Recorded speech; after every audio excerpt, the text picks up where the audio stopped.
name is Mirabai, and I'm joined by my best friend, Big Vatikari. I'm a criminal justice and sociology student at St. Edward's.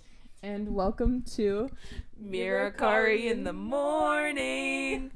Today, we're going to be talking about adolescent development in the context of gentrification. First of all, Kari, what is gentrification?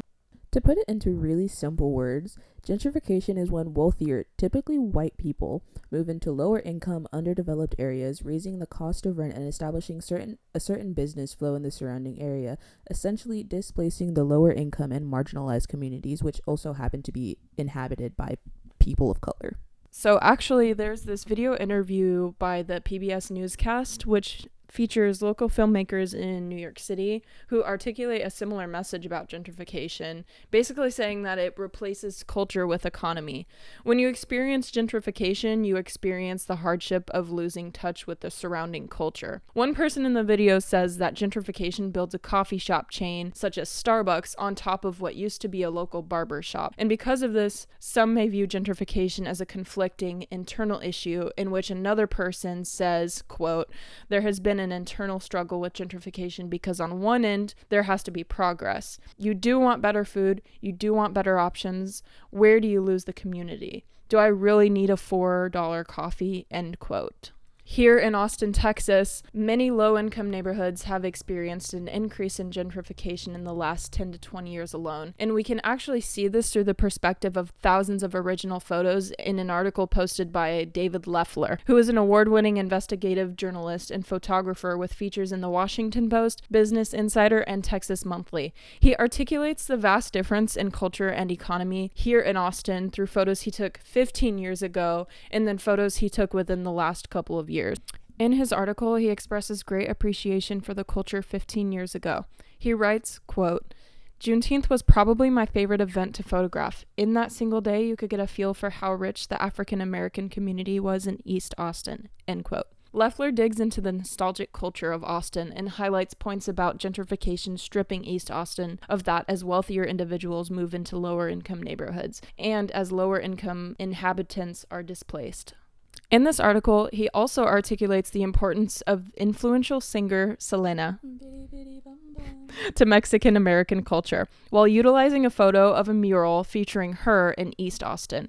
He writes, quote, "Obviously, Selena was such an important figure to the Mexican American community here, but the location of this work is telling. It's in the shadow of the Holly power plant down on Pleasant Valley," end quote. From my perspective, it seems that he's highlighting the logistical significance of the mural based on a subset of factors such as location and culture.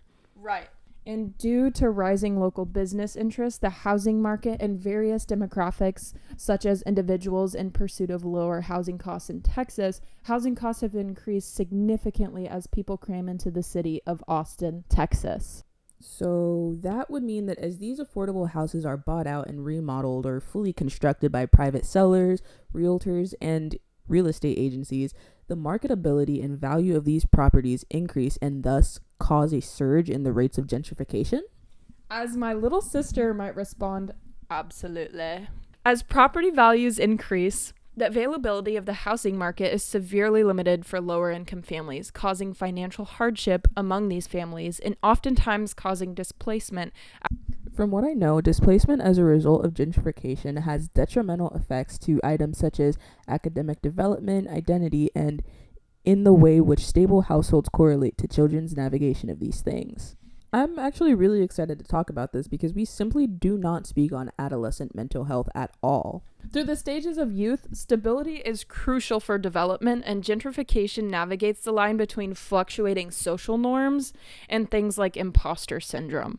Don't you think that some might argue that with the increasing socioeconomic status in these neighborhoods, gentrification could potentially help promote the norm of higher education, such as college, for those who have lived in impoverished neighborhoods starting to undergo the stages of gentrification? Theoretically, increasing demographics such as average household income could uplift socioeconomic status in entire neighborhoods and the surrounding areas, such as local businesses and schools. But on the other hand, Development could tie into things such as social comparison and social status through rapidly fluctuating neighborhoods. I think that this might be a good place to insert that while navigating social status and social comparison, the role of intersectionality is also imperative for development, as systematic injustices put women and people of color and people in other marginalized communities at an automatic disadvantage, while statistically being the demographic of people most affected by gentrification.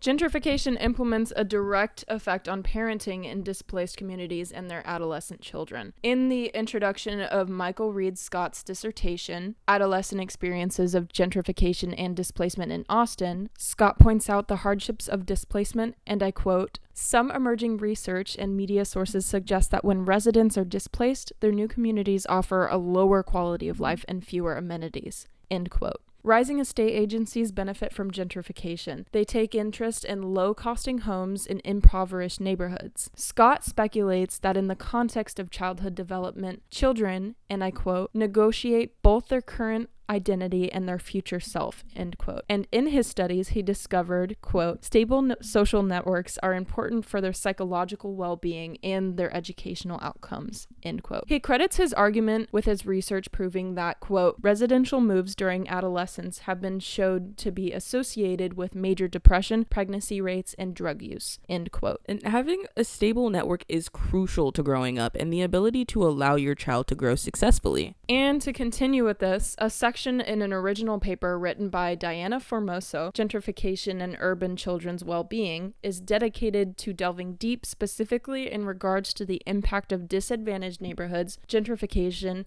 and displacement on parents. Formoso writes that, and I quote, "neighborhood stability has been linked to greater parental support and monitoring of youth," end quote. Much like gentrification affects children, it also affects their parents' ability to nurture. Formoso speculates how, quote, "neighborhood quality can shape parenting beliefs and behaviors according to the demands of the context and neighborhood norms, or modify the role of parenting in shaping child outcomes," end quote. And logistically speaking, location can directly affect the culture of a household and layers into other things, such as stability, safety, accessibility, etc.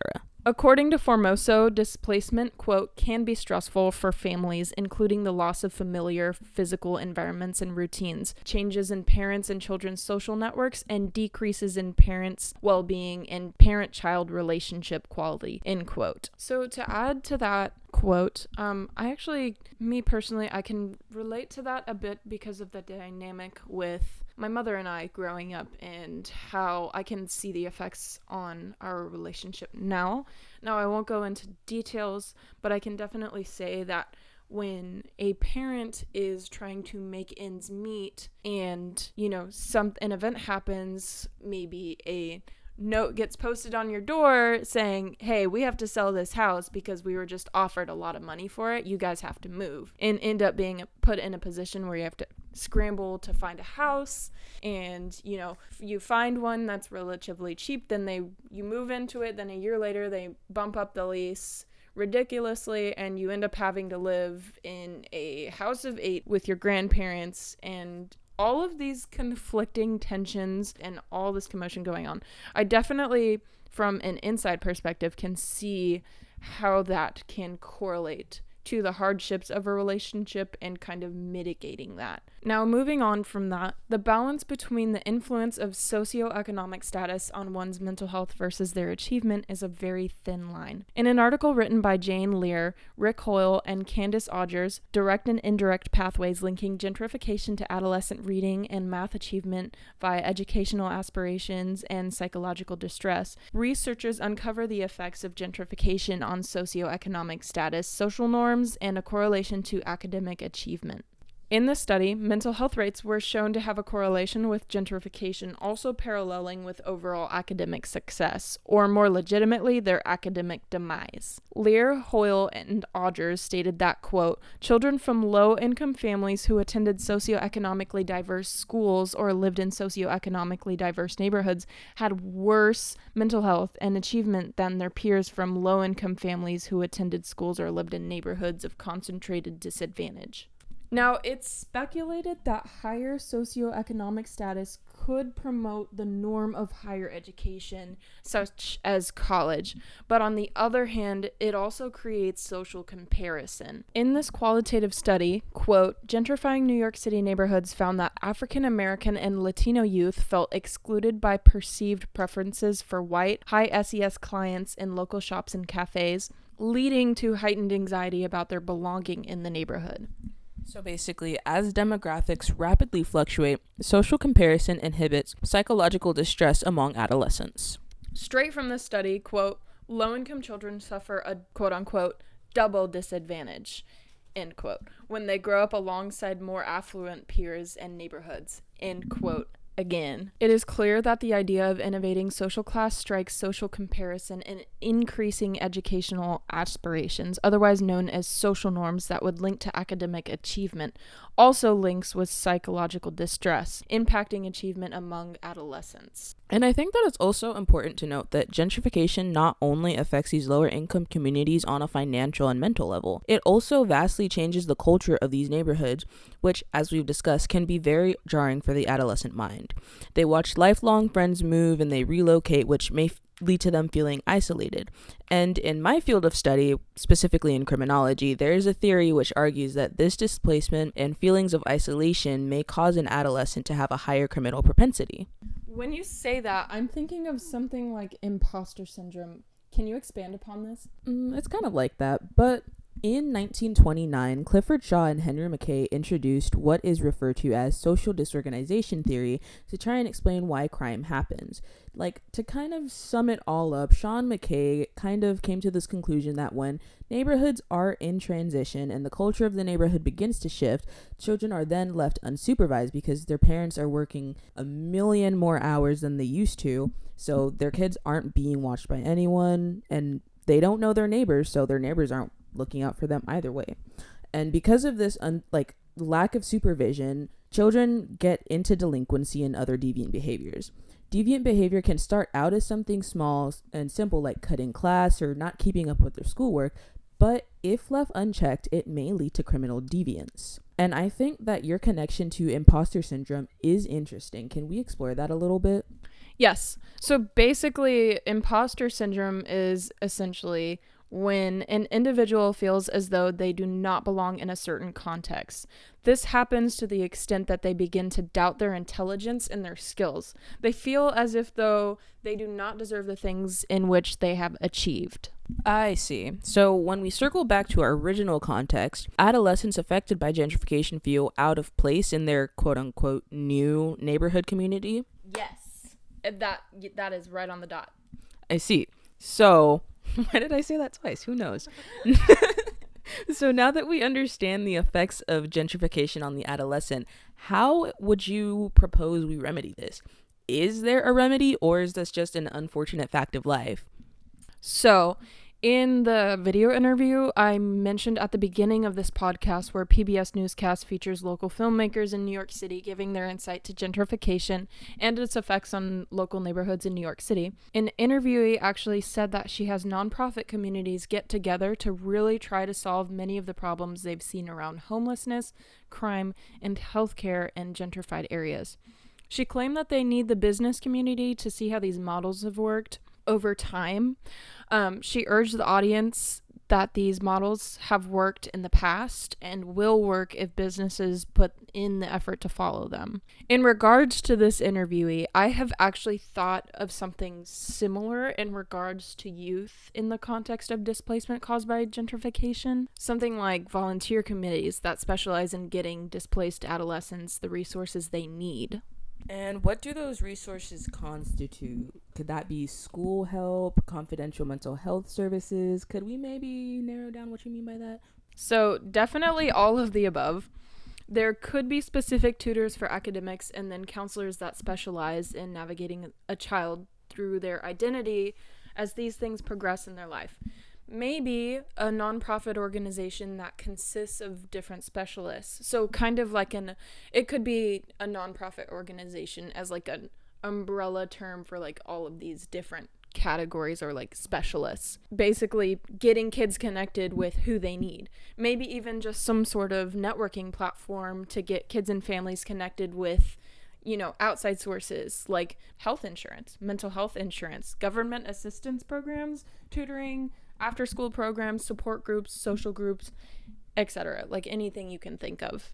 I also think that it would work fairly well here in Austin because so many native Austinites truly care about the well-being of our youth. Maybe a volunteer committee or like almost like a collective. People could work with schools and volunteer with these kids and getting them the resources that they need as listed as before. I think also you could target this towards, you know, maybe college students who are going into social work who are looking for, you know, real life experience in working. Internship opportunities. Yes, that would be your biggest target volunteer group. And these people are striving to help and striving to get hands-on experience.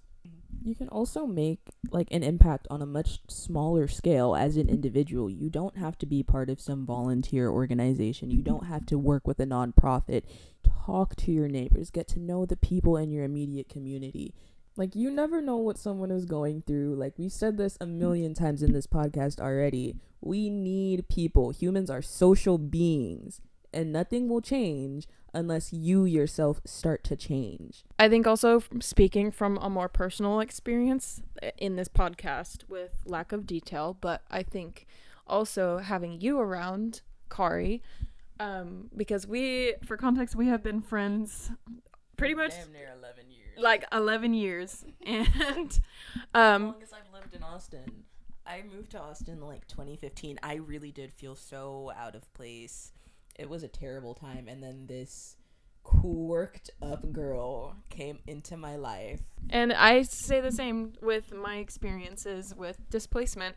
I had my best friend around, and she had her experiences moving to Austin and essentially having that one secure relationship. Yes, but build your relationships, not to turn this into a, you know, some motivational thing, but it's a real thing. You know, having a secure relationship in your life can really do wonderful things for you and the people around you. Anyways, that concludes this podcast. Thank you so much for listening and to our little rant about relationship dynamics and security at the end. I hope you all have a wonderful summer, and all I have to say is thank you so much for listening to this episode of Mirakari in the Morning. Commercial break. Do you feel down in the dumps and out of place at your school? Sometimes. And I know the perfect place to get you a good therapist. If you go to betterhelp.com/Mirakari, you'll find an amazing therapist and other mental health services. Once more, that is betterhelp.com/Mirakari, which is MIRACARI. You'll get 20% off on whatever service it is that you need. This is only happening for a short time, so make sure you use the code Mirakari, MIRACARI, to get 20% off at betterhelp.com. Just kidding. We don't have a website, but if you are friends with us, you get a free therapist. So